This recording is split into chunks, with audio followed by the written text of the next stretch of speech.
G'day cobbers, welcome back to the bush. In this episode of Lock Your Hubs 4-wheel driving, we'll be checking out the digital easy deflator from ARB. And in usual Lock Your Hubs 4-wheel driving fashion, we'll actually be testing it. This isn't an opinion piece. So let's get into it. Okay, so let's have a decent look at it. Now it comes in this fabric case, which is great. It's got Velcro there, which isn't fantastic because those things eventually wear out and they get full of mud and whatnot. And here's the unit itself. There's instructions which I'll probably never ever look at. Like most blokes. Anyway, we've had a decent look at this thing and this is what we've come to the conclusion of. When you turn on the display, it's actually backlit blue, which is kind of hard to see here, but you'll be able to see easily at night time, which is good. But the backlight only stays on for just over a minute, which is the display stays active for nearly 2.5 minutes. So if you're deflating in low light, you're going to have to keep pressing the on button to keep illuminating the display, which is a bit of a pain. Now, it doesn't only display PSI, it also displays kPa, bar, kilograms of force per centimetre squared, and up to 200 PSI, or nearly 14 bar. In comparison with the traditional ARB, which only goes up to 60 PSI, which isn't an issue for most people, but if you're deflating truck tyres or something like that, you might need over 60 PSI, so this one will be your choice. It's powered by 3 AAA batteries, which I'll show you in a minute. Now the display on the analog is 46mm, whereas the display is 58mm, so it's slightly bigger here. And the digital display itself is 36.5 by 15.5mm, and the analog only weighs 240 grams, but the digital, that weighs 276 grams, so it's 15% heavier, and the hose length is very similar, 285mm, just shy of a foot. So let's have a look how we can get the batteries out and replace them when we need to. Though you will see we've got a battery gauge there. And what's that? 6 or 7 segments. So you'll be able to tell when your battery's running low. Now to get to the batteries, you need to remove this rubber, and it's just simply a matter of pushing it out and then getting into the back. So there's no tools required. All you do is lift out that one. 2 AAAs. Okay, I was mistaken. I thought it was 3 AAAs. Not one hiding down the bottom there. No, it's only 2 AAAs. So that's all you'll need to replace the battery with. And like I say, it's got a gauge on the front, so that won't be too much of an issue. Now, that's one option, obviously, and another option is just to use your deflator. Now, this is a digital ARB. Some would say I'm an ARB sycophant, but trust me, I'm not. It's just decent gear, usually, but we'll test.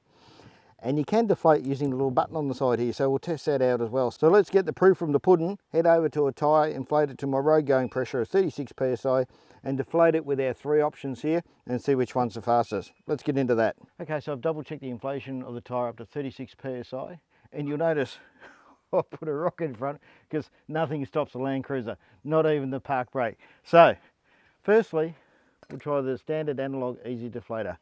I've got my stopwatch here. Start the stopwatch and let's go.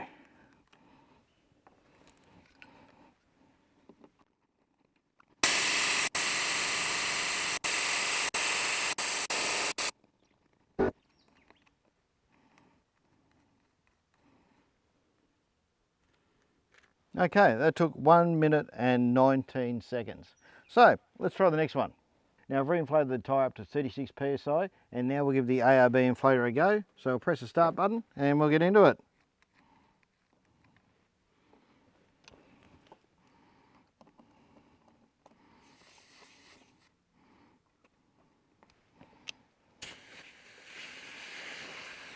This might take a while.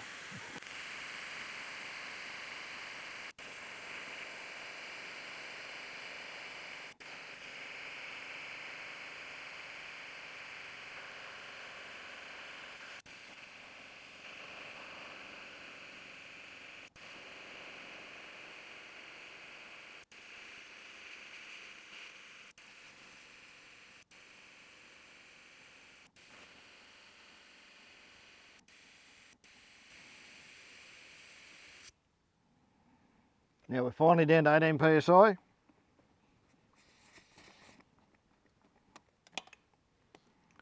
Pop the cap back on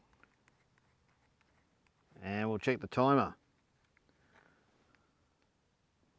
5 minutes and 27 seconds.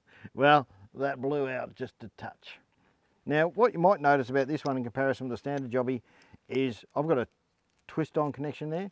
They do come with the push on connections with a little clip on the side, and I just have no luck with those things. They just seem to leak and leak. I've tried different brands, and I've just retrofitted mine with some eBay specials with the wind-on ones, and I don't seem to have problems with them leaking anymore. So if you do have problems with them leaking, well, replace them with the wind-on ones. Now, after I pump it back up to 36 psi, let's try the ARB Easy Digital Deflator and see how that one fared. Now, through the magic of editing, we're back up to 36 psi. So I'll start the stopwatch and we'll get into it. Back down to 18 psi.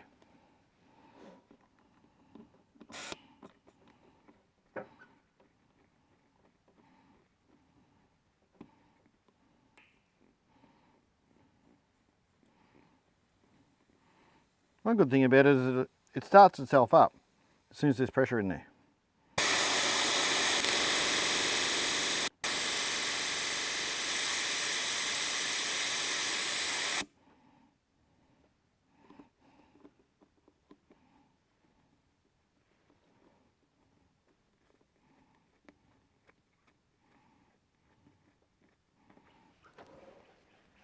Pop the cap back on.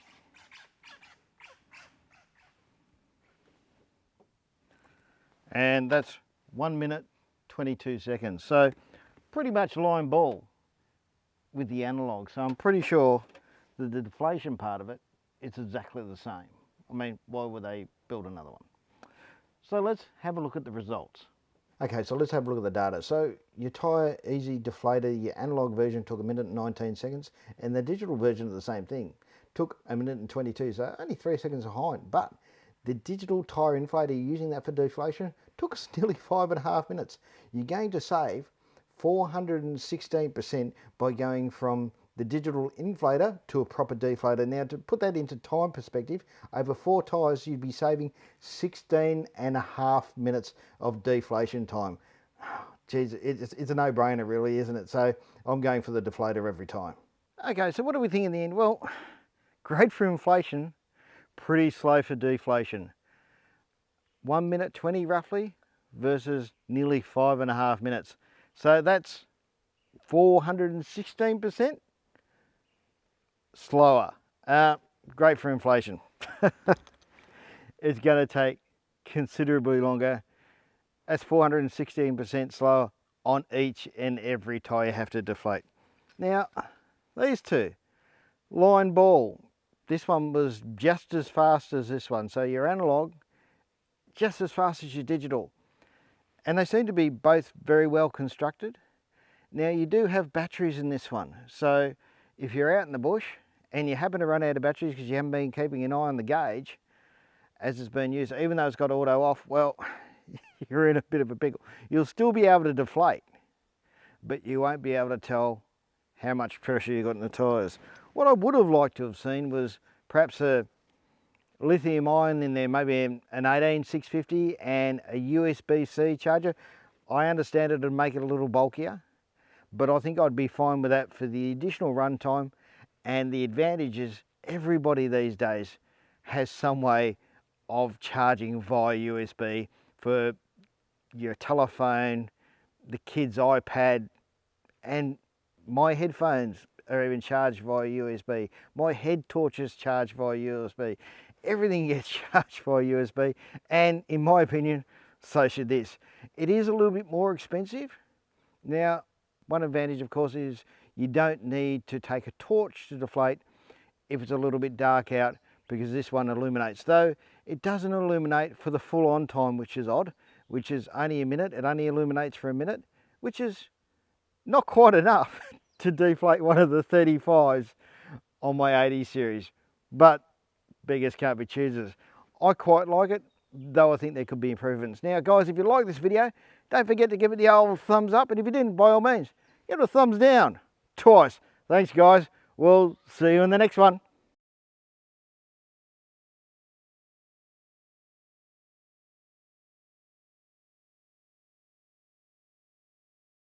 G'day cobbers, welcome back to the bush.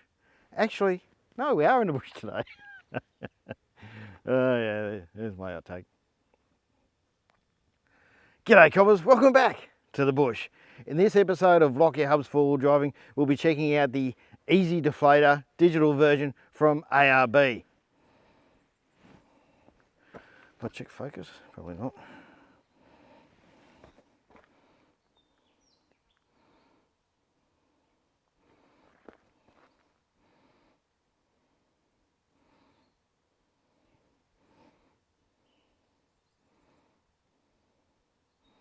Wasn't recording.